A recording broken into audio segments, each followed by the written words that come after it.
There comes a moment in the journey of emergence when simply becoming aware is no longer enough. The question that follows awareness is the harder one. What kind of person are you becoming now that you are conscious of your ability to choose? From the moment we enter the world, we inherit explanations.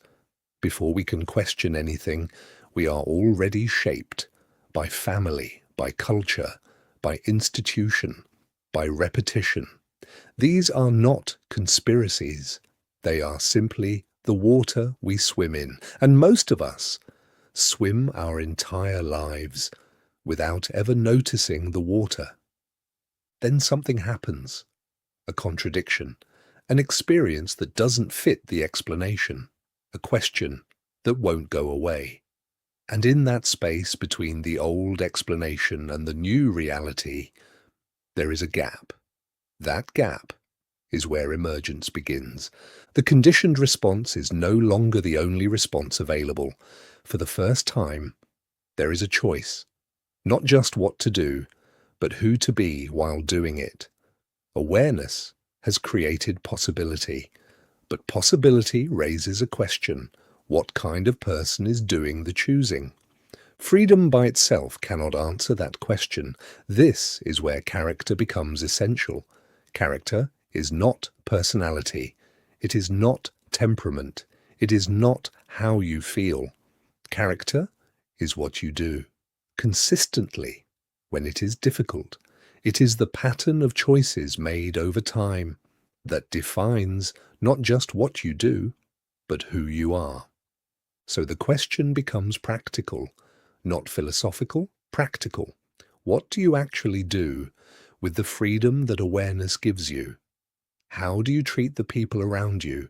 What do you choose when no one is watching? What do you build with the time you have been given? Thousands of years before our modern discussions of psychology, identity, consciousness, and self-development, a civilization along the Nile River had already developed a sophisticated framework for this question. The ancient Kemetic people called it Ma'at, truth, justice, balance, reciprocity, harmony, not as abstract ideals, but as a daily practice, a way of moving through the world. They called it the weighing of the heart, not a judgment imposed from outside, but a reckoning from within. The question was not, were you powerful? Were you successful? Did you accumulate? The question was, did you live in alignment with what you knew to be true?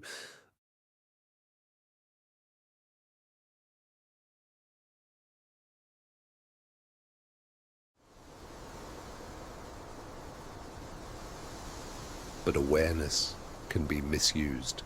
The man who wakes up and decides he has figured it all out, who uses his new understanding as a weapon or a shield or a reason to look down on those still sleeping, has not emerged. He has simply built a more sophisticated cage.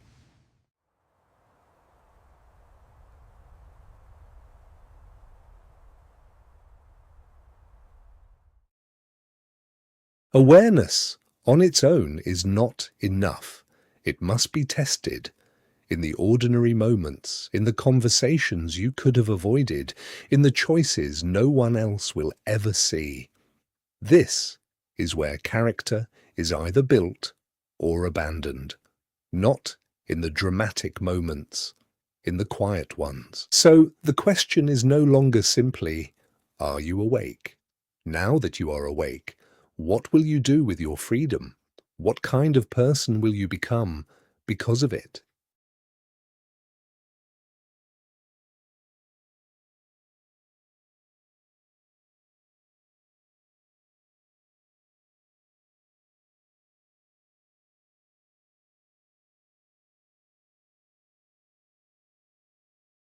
Isfet is the opposite of Ma'at.